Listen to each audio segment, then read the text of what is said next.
Enrolling. Welcome to the Lila Life Show. I am your host, Linda Andrews, and I am here with Carolina Panoff, who is the founder of BU Disco and an amazing life coach. And I'm so excited to be with you all today as we go through some different teachings and practices that she uses within her own practice, and also hear from Carolina about her own journey. So Carolina, thank you so much for being here today.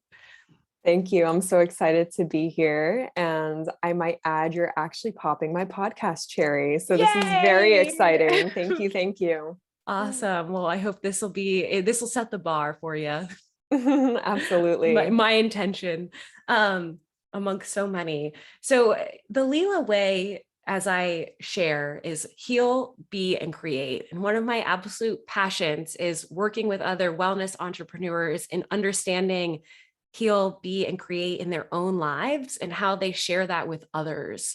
And, this came to me through observing people's behaviors, actions through coaching sessions, and my own process is like, oh man, these all live within one thing and they're not mutually exclusive. And like, I can't stop the world and heal, I do stop the world in some ways through being, right? You get into that flow, it feels like the world stops.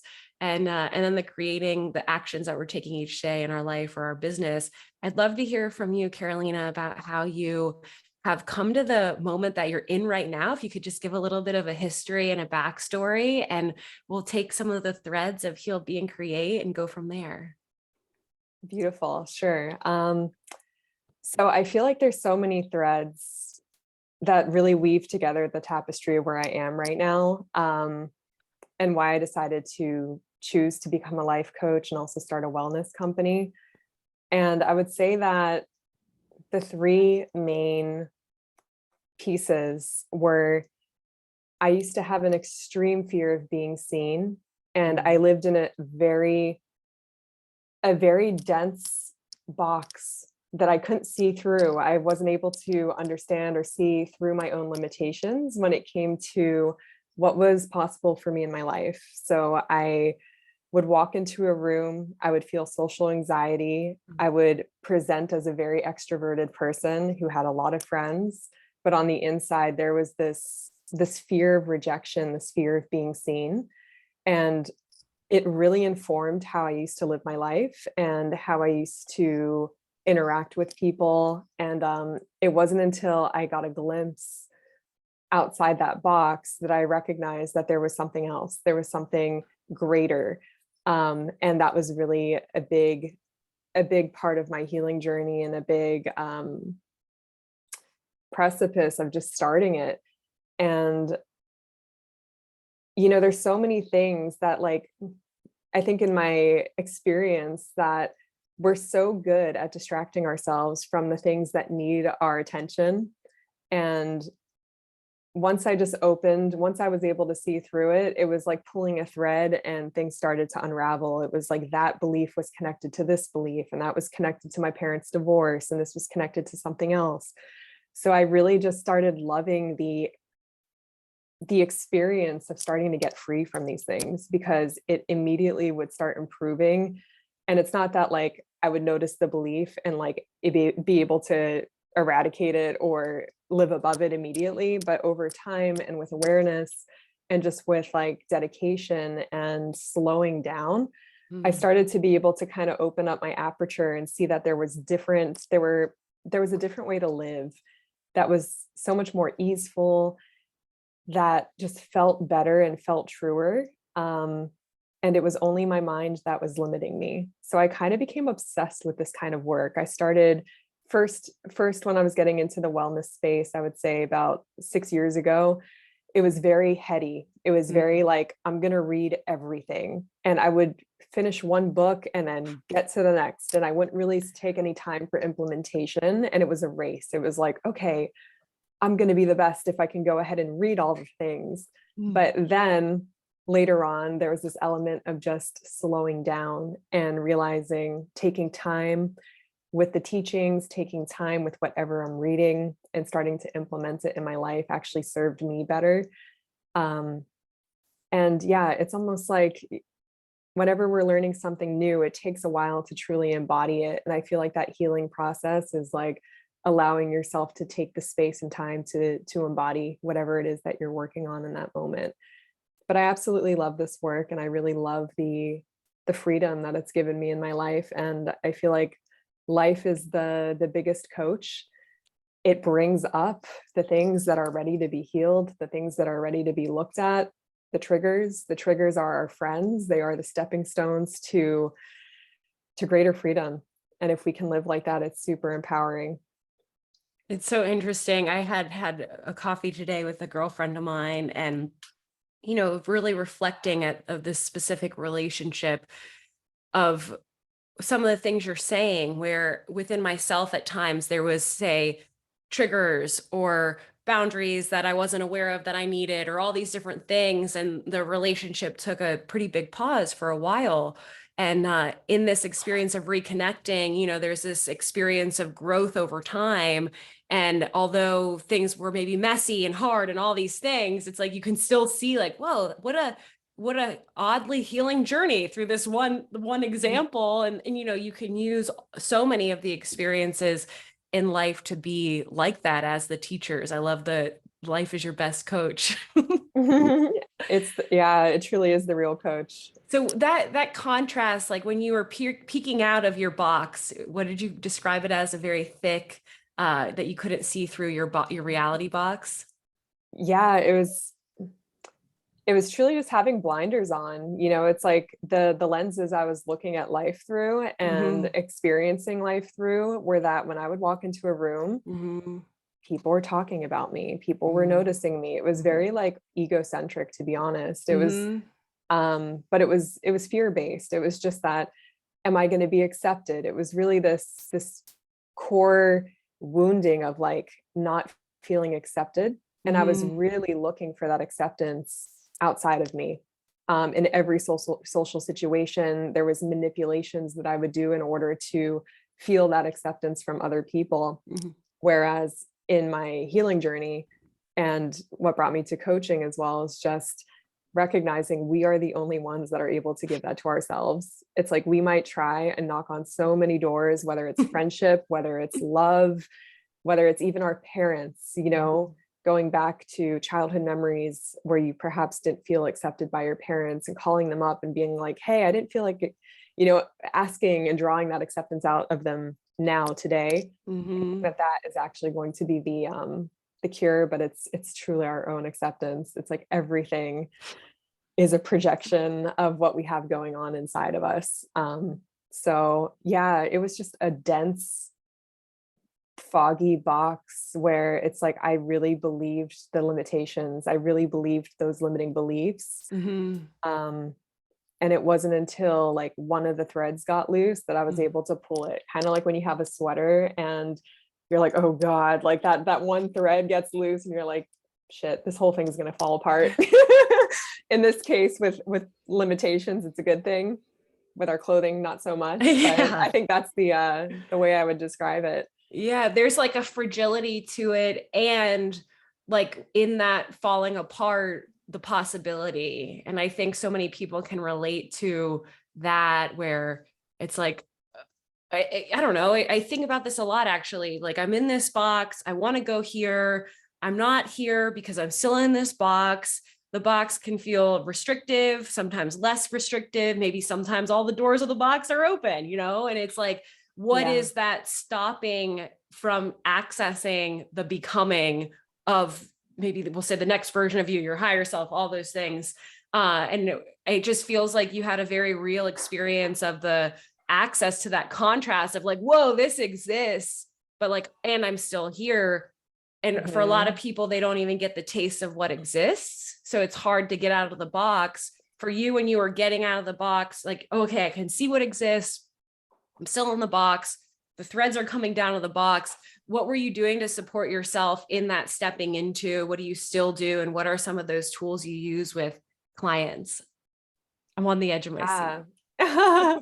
So for me, to really ground this, because I know that we're using a lot of metaphor here, but like I, hmm, one thing I never believed in was, okay, first there was the fear of being seen. Mhm. So, and there was also the fear of self-expression. And that's where this company BU Disco came from, because that's been my journey, is just like allowing myself to experience my own creativity. But in the beginning, I was writing poetry, but I was doing it for myself. And I remember it felt like such a huge leap to go ahead and post a poem on Instagram.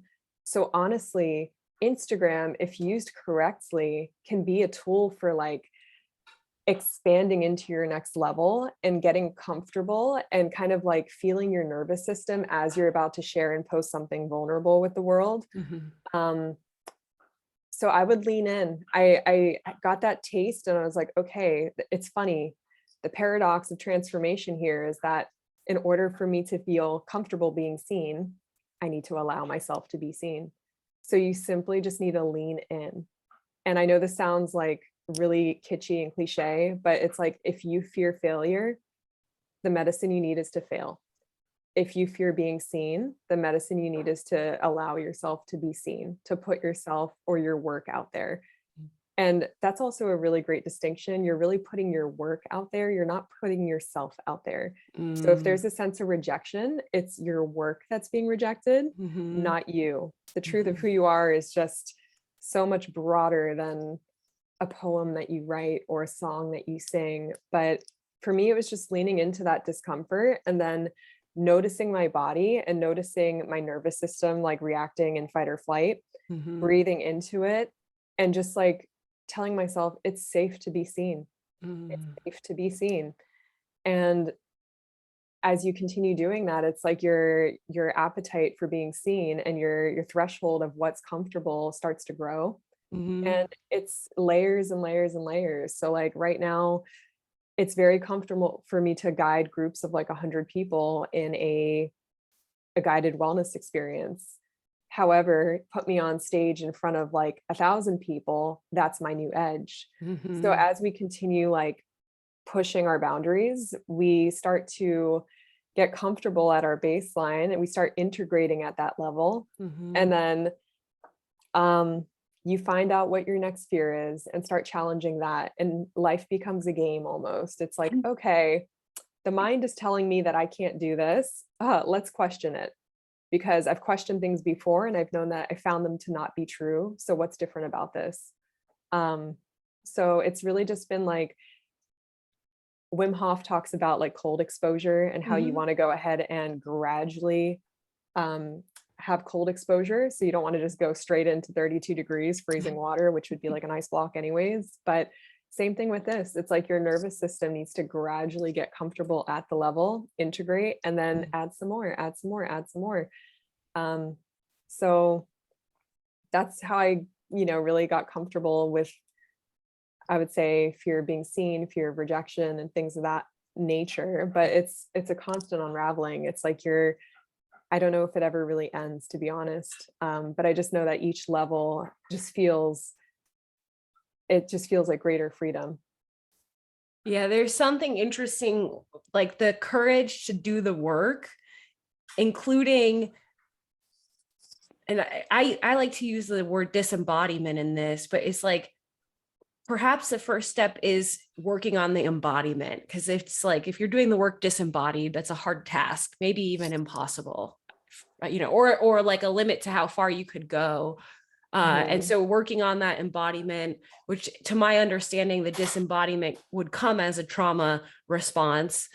Then you're embodied. We can talk, let's unpack all this. Okay. So now you're embodied, and then you are finding your edges and finding your comfort zone and taking these steps and stretching it, Mhm. holding more through the nervous system. For so many people, like what's until you got that glimpse of the other side, like you wouldn't necessarily have changed anything. Like, so for a person that finds themselves in survival mode, not understanding what like the taste of what else exists is, Mm. I always think about this. You need to have some like earth shattering shakeup. Like, how do you Mm. go into these steps of embodiment practice, or how do you go into like what else is out there when you may be in that survival mode frequency? If Yeah. if you have thoughts on this. Yeah. I think that there has to be a willingness, Mm. and change is difficult for people. It's one of the most difficult things because it's like our brains, even we will go ahead and have one routine, and switching to another routine is it's difficult. And I think that sometimes love comes in the form of challenge. Mm. And that is when life becomes our greatest coach, when Mhm. life brings up those challenges in our life, to really inspire change. Mhm. And it's beautiful when people can read something or hear from somebody else what they did and get that nugget without needing to go through pain or go through challenge. But I find many times in my own experience as well, it's like the shift doesn't happen. I'll actively cultivate the space so that shifts can happen through doing practices like meditation and just allowing myself to slow down. Um, but if you're completely unaware, awareness is the first step to creating change. So the awareness might come in the form of challenge or pain, or the awareness might come in the form of your friend telling you, hey, I just read this book, The Power of Now. It really resonated with me. I'd love for you to read it. And you read the book and you're like, whoa, there's something else. But yeah, if we're operating out of the same consciousness, like we're not going to understand that there's anything else out there, until either curiosity or challenge. I think those are the two ways, at least for me, that I've experienced and what I've seen in my clients. It's like curiosity and challenge are what have the power to inspire change. We Shake the got tree. yeah, to shake the change tree. Yeah, and this idea of courage, this is something I would say courage, and I'd also add time. So some people may feel like they don't have the courage to make the change. So that's one thing I'd love to talk about. And the other side of Sure. this is like making the time to do the work, and Mm, ways that you within yourself can make either of these feel more accessible. I have ideas floating in my head, but what do you see? First, let's tackle courage. Like, I'd imagine there's a program that's like, I don't have the courage. Like, that itself could just be part of the program.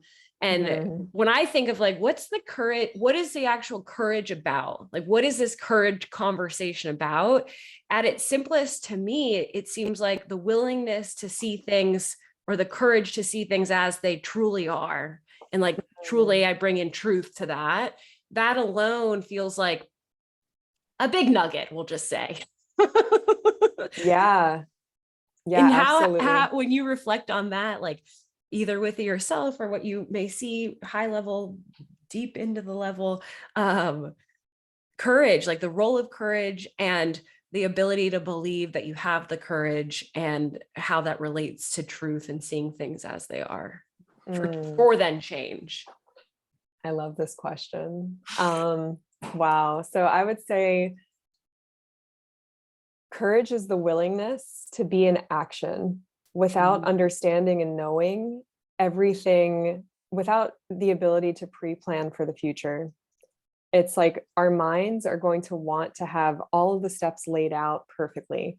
Courage is allowing yourself to be in action, knowing that action is actually going to dissolve the fear. When we're in action, that is actually, and allowing that action to be imperfect, allowing yourself to be wobbly in the beginning. Mhm. We learn by doing. We learn while we're in action, and just how we be with ourselves during that experience, I think matters a lot. So if we're coming from a foundation of self-criticism every single time we slip up, it's going to be very scary to expand and take courageous action, Mhm. because we don't want to let ourselves down. The inner critic might get activated. So what I do when I'm with clients and just with myself is like try to switch that foundation from criticism, which is a learned program and is totally optional. Criticism is optional, and switch it to acceptance and compassion, um, and discernment, because we can look back and see, okay, I tried this, I was in action, I took courageous action, and these things didn't work. Mhm. Instead of beating myself up about them, just look at it objectively, like discernment, and be like, this is what I'll do next time.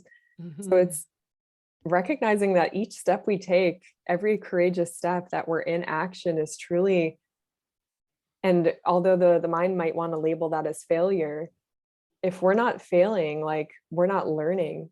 And if you don't fail, you can't succeed. Like failure is a part of the process. And I think that reframing our relationship to failure and even our relationship to the word courage, because I think this word courage, we see it in movies and superhero movies, and it's like, oh, they're the courageous superhero. And I think it could just be as simple as being in action, just allowing yourself to be in action. And as you fail forward, as you learn forward, really, Mhm. failure to me is just simply just learning. Um, Mhm. as you take those steps, you become a greater human. You become like a more, yeah, a greater version of yourself because you now have that experience. And from that experience, you can pivot and take your next courageous step forward. But doing that all from a foundation of self-acceptance and self-love Mhm. instead of every second, and this used to be my programming as well, was like real criticism. It's like the second that something would go wrong, oh, you shouldn't have done that.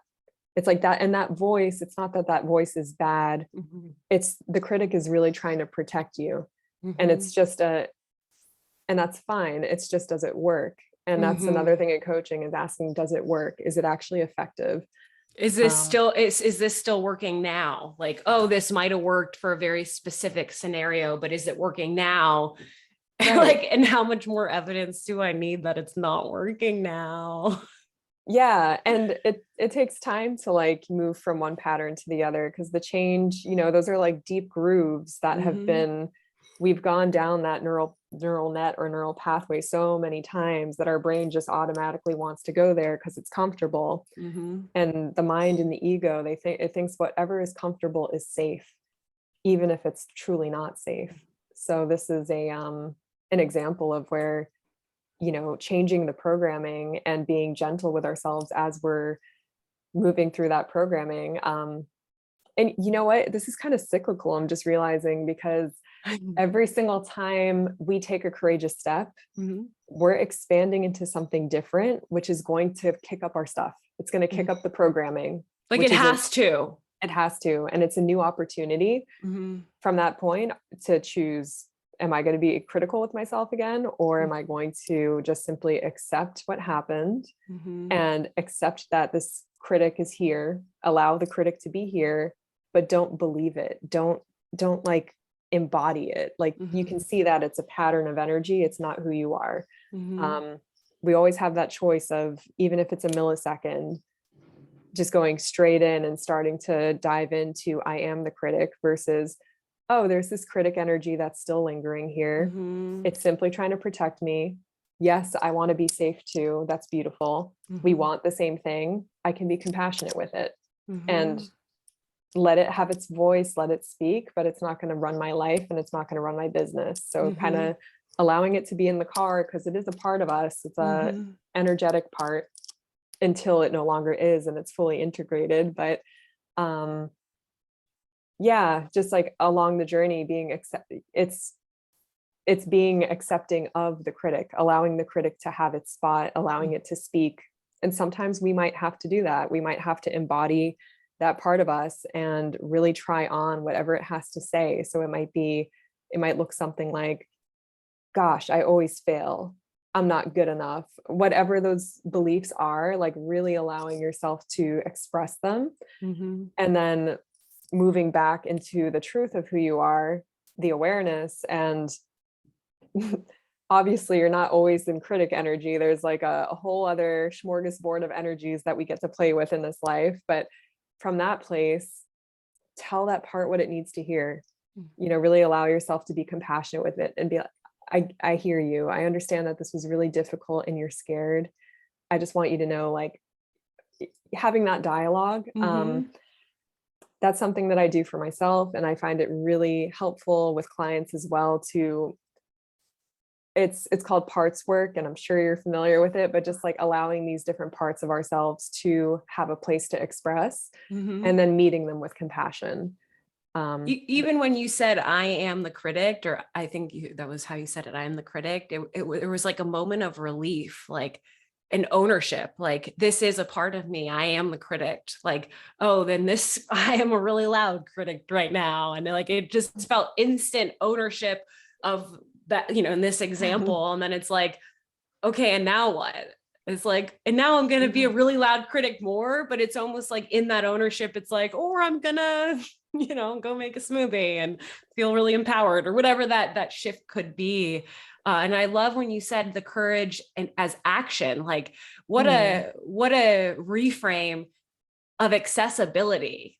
And it was so interesting to think of our culture and like what images, like you said, the superhero, what images come from courage. And it's like, no, I just need to take action. And inherently, sure, that could be courageous, or it could be the next new action. It could be action. And how does that like release some of the pressure and tension that someone could feel exploring that?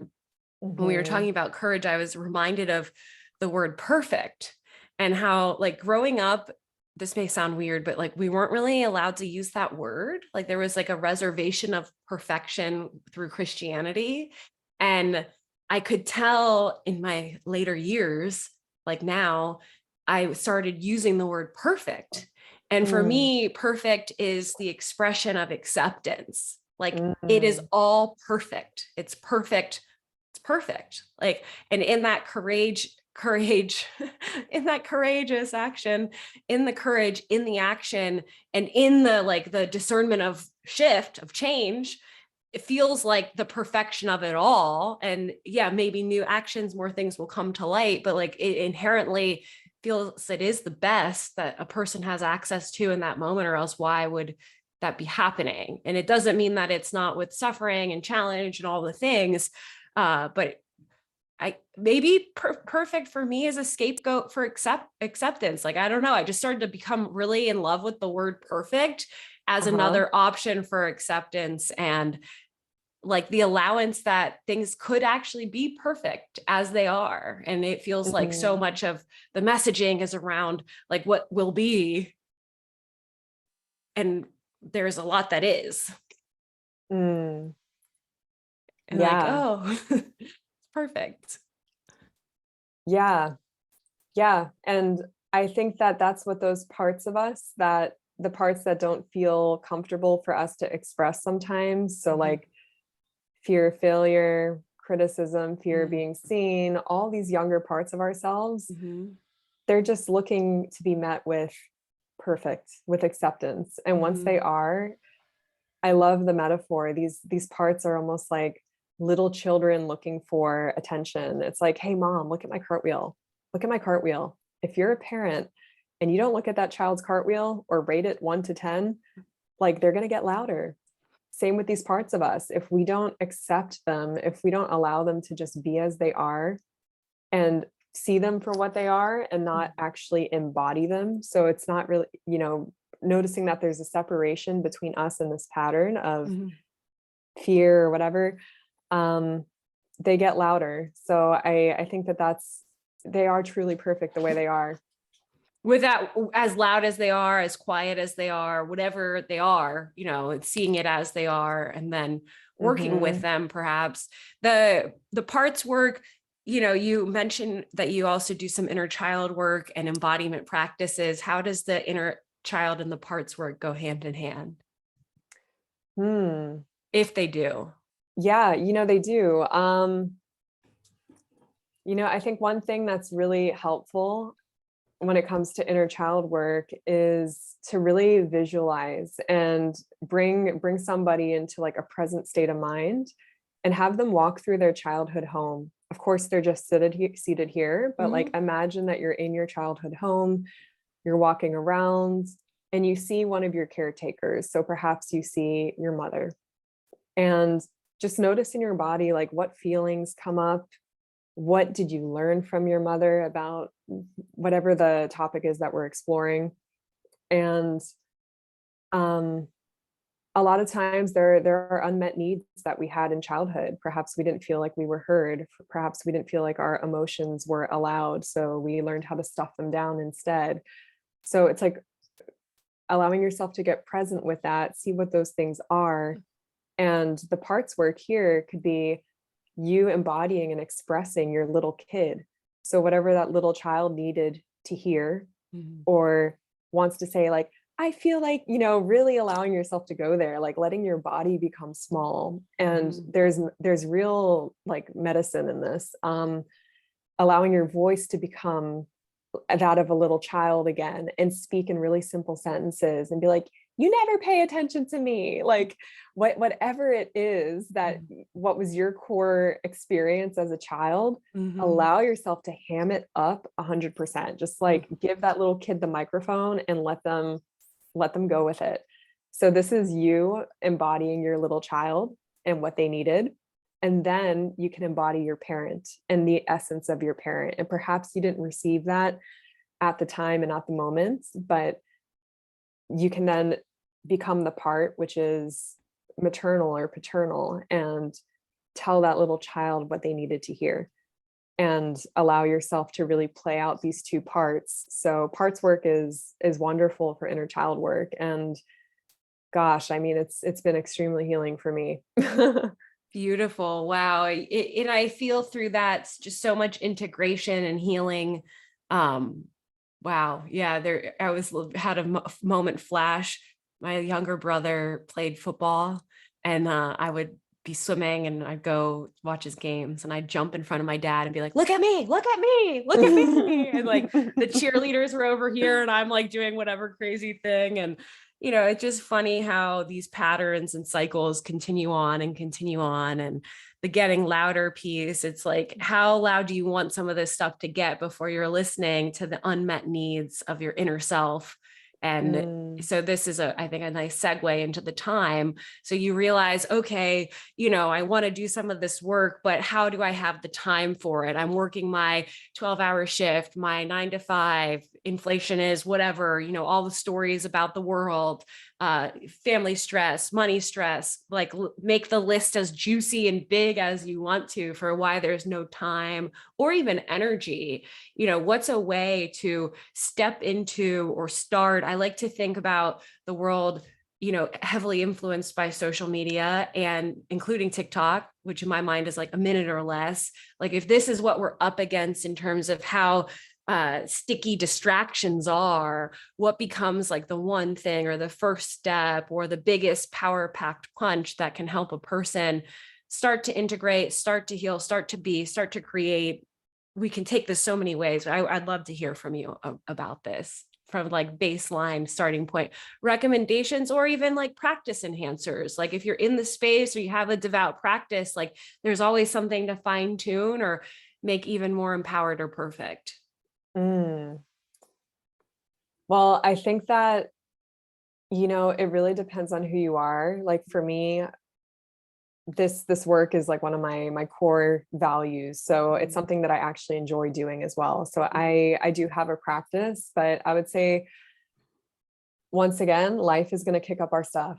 And whenever you feel those triggers, that is your opportunity to really check in because they're coming up because they're ready to be healed. Mhm. And so in a way, it's really beautiful when things come up, even though it doesn't feel good, if you can reframe it as like, this is coming up because I'm ready to let go. I'm ready to reframe, like, whatever that might be in that moment. Um, but if you can go ahead and when you feel triggered, give yourself space, and it doesn't have to be a long time. I think that might be a limiting belief in itself, that Mm. inner work takes a long time. Mm. There's actually studies that show that like to feel an emotion, it only takes 90 seconds. Mhm. Anything longer than 90 seconds is us thinking about it as a way to, avoid feeling it. And if Mhm. then we can loop and loop and loop. So, but the actual process of feeling and processing an emotion in our body, it's very quick. It doesn't have to Mhm. take a long time. And I think there's a lot of fear for people around, if I go there, I'm going to stay there forever. Mm. Like that it's a endless hole or a pit or something like that. Mhm. And the truth is it really does not need to be. It can be quick if you really allow yourself to feel. But I would just say, like, whenever something comes up and life gives you that opportunity, slow down, Mm. breathe, check in with your body, perhaps see where in your body do you feel the tension, the contraction, and usually it's going to be in our throat, in our chest, or in our belly. And then just simply like bring your awareness and bring your loving energy, find a part of your body that feels really resourced and really good. And maybe if you can't find something, you can think of a memory that makes you feel just on top of the world. Mm. And then when you have the memory, start to bring awareness to your body, notice it, and drop the memory and just stick with the sensation. So you have a resource part of you to work with. Mhm. But after you found that resource part, so you know that you can always come back there, go ahead and deal with that contraction, experience it, like really bring your awareness to that contraction and try to drop the story about what you think it means, because the mind is going to try to come up with so many different, analyzing our emotions and these sensations that we feel in our body really doesn't help us. Mhm. We can experience them directly. So, and that's, I think in my experience, it shifts quicker when we're not up here trying to analyze, and we're just experiencing the sensation directly. This does take some Mhm. awareness and it does take Mhm. some practice, I would say, but like, just don't ignore things when they come up. Things are coming up for a reason, and they're coming up to be met with acceptance. So just an acceptance can simply be on an energetic level. It can be that you're focusing your awareness and you're breathing into it.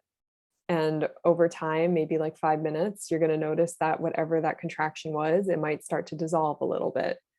Um, yeah, so Beautiful. I would say that that's something that people can do, and it doesn't take a lot of time. But it's, once again, there has to be a willingness to actually create that space to get intimate with yourself. And also just like don't doubt your own ability to heal and self-soothe. Mm. The I mean, when we're babies, just think about to the times when children are like on their mother's chest and they're Mm. feeling their heartbeat and they're feeling the breath. That is such a comforting experience that most every single person has experienced to some extent. Mhm.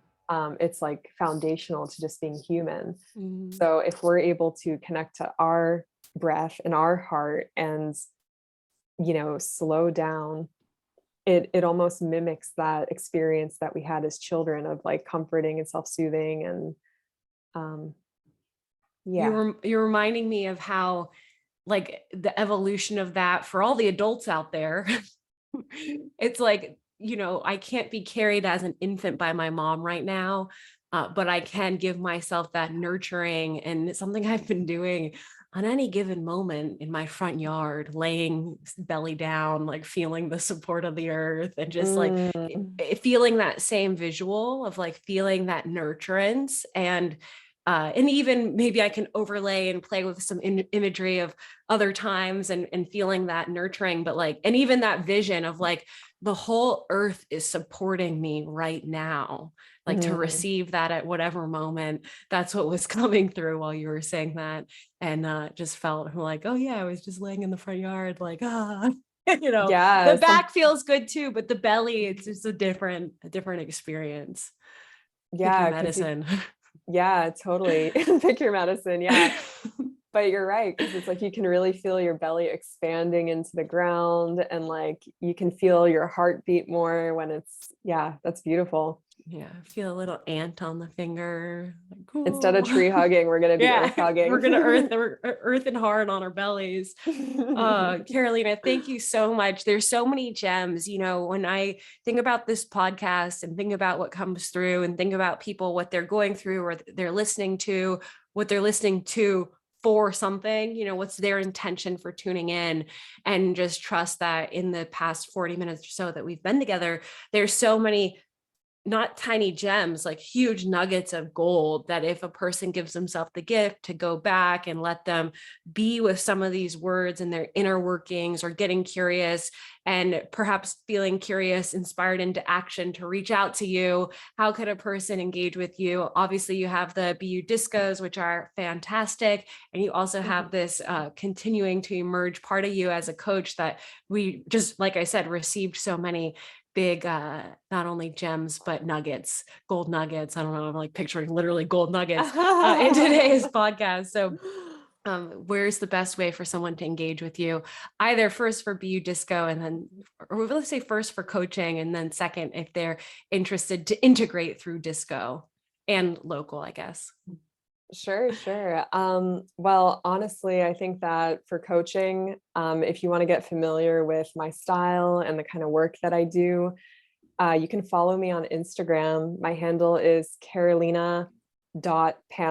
That's Panoff. And if you're interested in learning more, just send me a DM. And for BU Disco, well, if you're in the local area, if you're in West Palm Beach or South Florida, we do 2 events per month for the community. So we have a silent disco for the full moon, and it's a cacao ceremony. It's a really beautiful spiritual experience. And we do that every full moon. And we also do an event for every new moon. So these are like therapeutic dance experiences. It's all about connecting more deeply with yourself, but also like being in community and being seen. And to be honest, this is the medicine that I needed. If I, 6 years ago could have had this experience, it would have broken my shell open. So it's all about just like allowing yourself to tap into your own authentic self-expression, allow yourself to experience your own creativity, and challenge some of those limitations through dance. So, dancing your frustrations, dancing your joy, dance celebrating, it's like all areas of the human experience. We dance them and we embody them. So I think that even if you're not into coaching, but you're into wellness, this is a step deeper from an average like yoga class, because we really are touching into different parts and we are playing music that is highly emotional, as music is.